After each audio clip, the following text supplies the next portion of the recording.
Hello everyone and welcome back to the Vintage Sewing Machine Garage.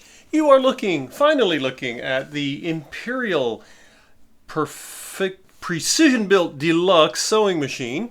This of course is a sewing machine made in Japan.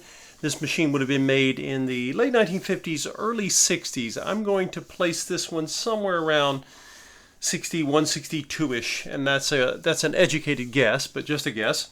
When I got this machine was somebody who had it didn't want it anymore, and I rescued it or adopted it. The machine looks like it has not had a ton of use, and unfortunately it sat for many decades perhaps, and I noticed that a lot of the control with the knobs was frozen, but I went in and what else did I do? I replaced the bobbin tire for one. But I also went in and removed, when I got the top off the machine, I had to come in and come behind all of these controls to get them to open, to get them to wake up, as I like to say. Now, this machine was one of those that came, I got the machine head. For those of you who are new to vintage machines or machines in general, the head is the main chassis or body of the sewing machine. And it came, because it came with these two plugs, because this machine was designed for a block power cord, or a dual, some people call them dual outlet block power cords. So one cord goes to the motor, one goes to the light, and unfortunately that's what I got. That's all that came with the machine. So I ended up coming in and deciding I was going to restore the machine anyway. It did not have a table or a carry case, but anyway, I am going to be installing a brand new foot pedal and cord, which you can see over here to the right. But before I do, I wanted to talk about why Singer set a world standard. I have mentioned to you all before that Singers can be some of the easiest machines to find parts for. Singer was by far the largest manufacturer of sewing machines in the world at one point in its history. And then, of course, they were followed by the White Sewing Machine Company, which was pretty darned impressive in its own right. And they are the ones who made Kenmore machines for Sears for decades. And the reason that's relevant is that Sears was a massive retailer. So if you were making sewing machines to be sold under the Kenmore brand, you were basically on the heels of Singer. The White Company was not a small outfit. It was a massive industrial enterprise, shall we say, out of Cleveland, Ohio, back in the day. Anyway, I say that Singer set the standard. A lot of brands, even the White Company, would eventually come over to the side of the Singer platform. So what do I mean by the Singer platform? Well, if you look here at the bed of this machine, this is what is called the what we think of as the standard Singer platform. Now, that means that it has the same depth and the same length as the classic Singer sewing machine did for decades and decades and decades. And they would do this on purpose. They copied the dimensions for the Singer bed, the bed of the machine here, so that, let's say they wanted to sell a sewing machine to someone, many of these people would have had either a case or certainly a table that their old Singer sat in, and they didn't want to have to replace them. Remember, I've told you all how expensive those things were. Well, I have gone and found a vintage, rather nice one actually, very heavy, you can see the thickness of the boards here, very heavy construction version of a classic Singer dimension. So when we talk about dimensions, I've covered this in prior videos. I believe I've done it with sewing tables. But just to kind of go over that, because it is such a crucial point here. If you look at the carry case here for the classic Singer, it is exactly 7 inches deep by 14 and almost 14 3/4 inch, we'll just say 14 3/4 inches long, okay? Now later, Singer would expand this dimension and they would have one that was 16 1/2 inches long, keeping the same 7-inch depth. And you see that for the sewing machines that come out, such as the Singer 301, the standard 301 with its standard bed extension, the Singer 400 series, the 500 series, and 600 series. So they basically went from 14 3/4 to 16 1/2. And sometimes you will see a machine that's been inserted into a table, and after Singer changed these table dimensions, they would keep the 14 3/4 dimension, they would keep the 16 1/2, but then there's that little black filler plate many of you have seen, and it's usually set up on a very heavy, strong spring. That is basically a filler plate so that Singer could have basically one opening dimension, and yet it would fit both their legacy, their older designs, as well as the newer designs. I don't know if hopefully that makes sense to you all. But today we are looking at what the Japanese typically copied. Neki copied this dimension and eventually would copy the longer 16 1/2 length, width from Singer, as well as they evolved their own machines. But this one right here is 14 3/4 by 7. And you will see this over and again. You'll see it from the Japanese-made copies or the clones. You will see it in European machines. German companies like Pfaff.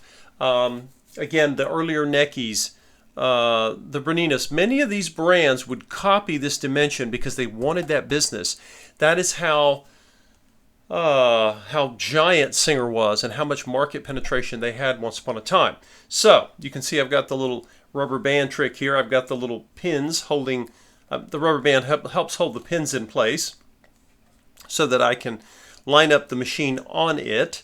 Now, the other thing to mention here too, this machine was originally installed into a table, and we know it would have had this block power cord set up because it's got the two plugs. It's got the two cords coming out with a plug, and that's a clear sign. And almost every Japanese clone was set up this way. There are exceptions. You had some that were sold with tables with knee controls, but again, most of these were sold with the block cord setup. So, what are we going to do with that? One of the great things about having this case is that if you have a case that meets the dimensions of the sewing machine bed, where do you put the little dual block? Now, if your machine comes in a table, the dual block sits. We can kind of tilt down and you'll see this is a Singer table over here, but it would sit usually on the right inner panel of the table, and then the cords were generally longer and they would reach down into that block and you could set it up there. These often came with knee controls. But with this setup, when you have a cord block, the original carry case or table that this machine came in would have had this, if it had a case and not the table, it would have this little side compartment. Now, in Singer's day, when this was originally made, this case here, this is a vintage case, this area was generally for people to store things in because you can see it was designed, it had a cover on it at one point. And so people would keep, various things down in here, and they would often have a cover. But for our purposes, I'm adapting this case to use the dual block. Well, how do we do that? Normally, when you get one of these machines, most of them, again, are either from Japan or from the Nekis in Italy. They will have the little side compartment like you see here. Again, one for the machine, one for the power block. And the cord block was typically screwed down into the wood. But there's another way to attach it. This is a brand new replacement. It's 1.4 amp rating, which is fine. My motor's 1 amp. And you'll see here, but you'll notice underneath there's no hole opening. Now, you can see this little screw here. There may be a way for me to get a longer screw and come through here, but I'm not going to do that. What am I going to do? When you want to attach something and you need it to attach fairly strongly, you can use something like this. I went to the hardware store and I found Velcro. Now, Velcro comes in different weights and sizes. This stuff is pretty heavy duty. And you can see both the soft and the hook side of the Velcro I've got here. So, what am I going to do? I'm going to cut a piece of Velcro top and bottom, and I want it to be something that I can attach to this block. I'm going to attach one piece down here on the surface of the wood, and the other piece is going to go on the back of this block. So I need to cut them, obviously. I don't need them to be this, you know, I can reduce the size of this somewhat and use the Velcro somewhere else some other time. All right, so I am going to, in lieu of using a Sharpie, I am going to, let's come over here. I am going to simply look to see where my edge is and find my scissors, which I'm probably going to need sharpening soon. Do not cut your cord. Be extra careful if you do it this way, right? You can see here, don't cut that cord. All right, you can see I've got the scissors, right? I'm just going to cut it so that it is basically no wider than the little block that I've got here. All right, so all that's left now, I need to cut on this side here.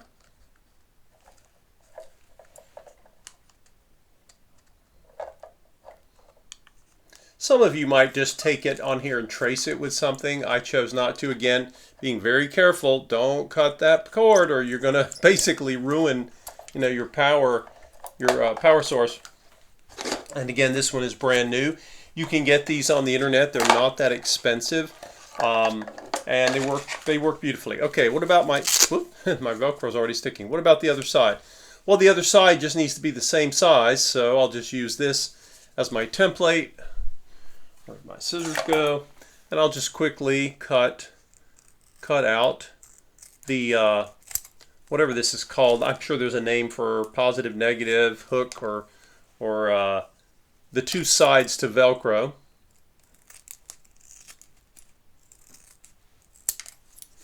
So this is not that hard to do. So now I've got two matching, these pieces are the same size, and it literally is this simple.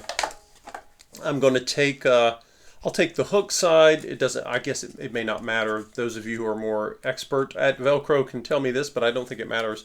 But you obviously need the two opposite sides. And I'll just peel back this plastic here.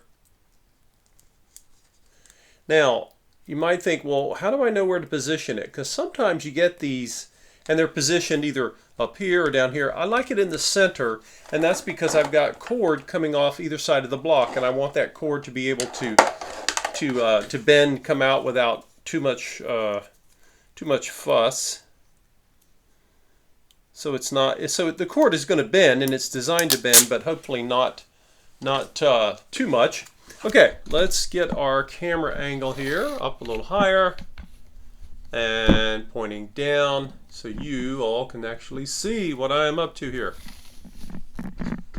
You can see the manual there in the shot. Okay, so I'm just going to simply come down and I'm going to eyeball this. It doesn't, I'm not getting out my ruler for millimeters. It's not that. I just want kind of equal space on both sides of it. That's the main goal.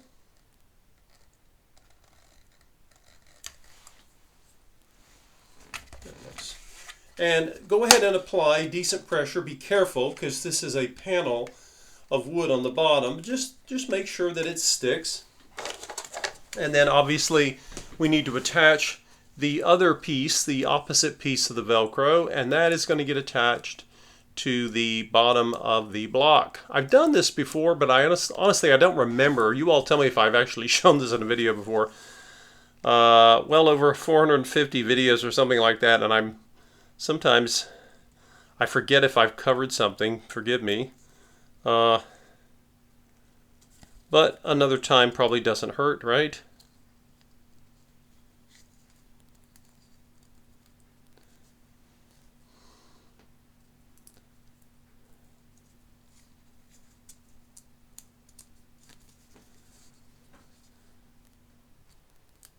Nothing more exciting than watching someone trying to peel a fine edge here of something that's got adhesive on it.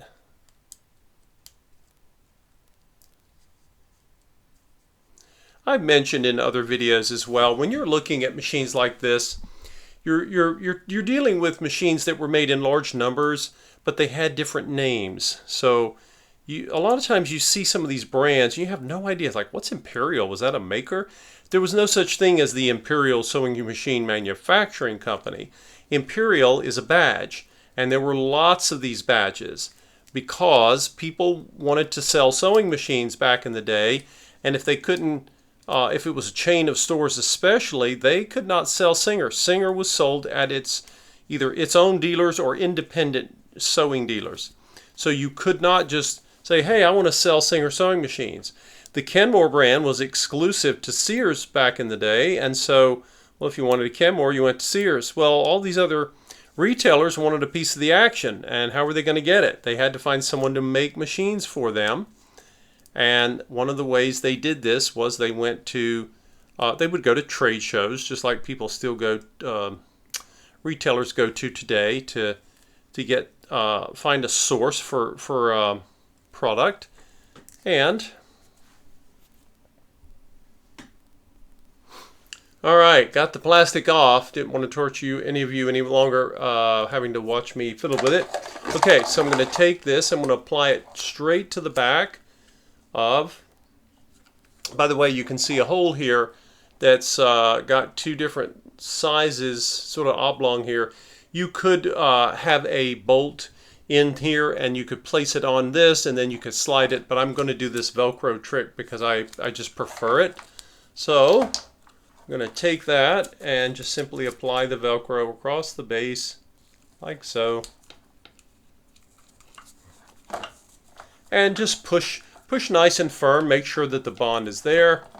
And then notice that this is labeled motor and light, and as I've mentioned in other videos, you have got to make sure that your motor cord and your light cord are in the right outlet. If they're not, your machine will act as if it's possessed, and you will be, you know, like, what is going on? My machine's not working right.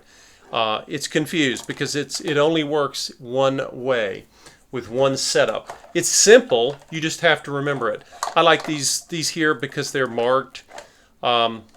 Whenever I have one that's maybe it's older, but it's still good to use, you can see they used to emboss on the plastic the words motor and light, but they're not always easy to see or read. So what's going to be easiest for the user? Is it going to be, you know, is it better to read it this way or this way?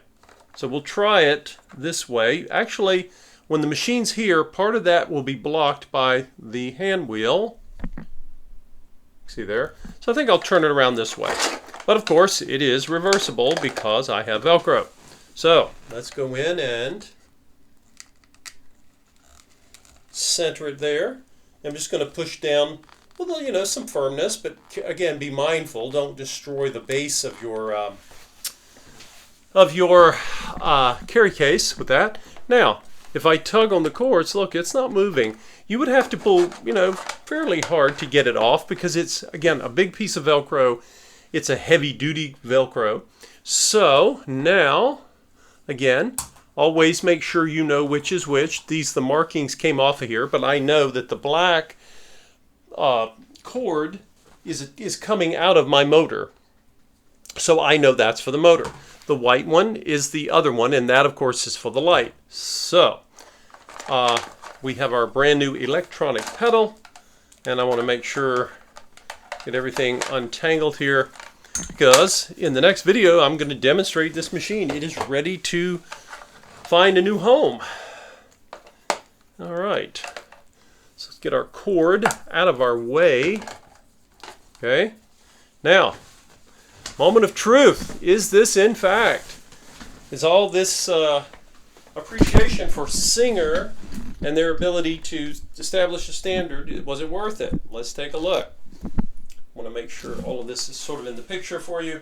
Okay. Let's get that out of our way. Oh, cool.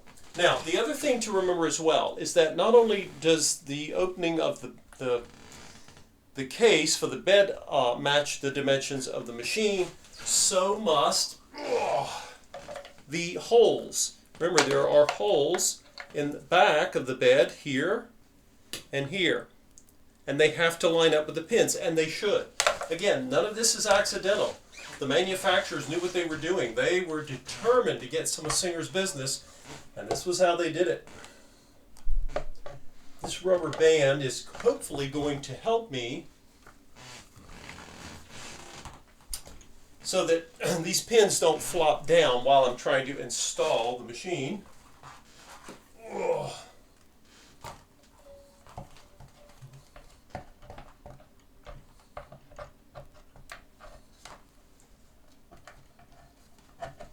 Now,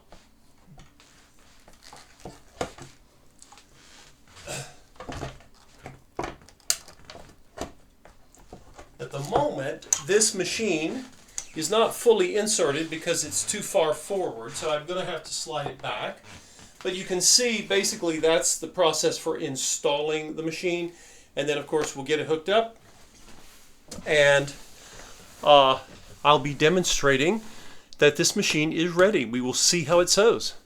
Thank you all for watching, and remember, if you get a machine that is not a Singer and you're needing a table or you need a case or a base for it, do not despair, because there is no specific, there may have been a case or a table that was sold with this, but it's not proprietary. It is a standard that Singer set and others copied. And for our purposes in the vintage sewing machine world, that's a great thing, because you can simply get a Singer case or a Singer table and install one of these machines.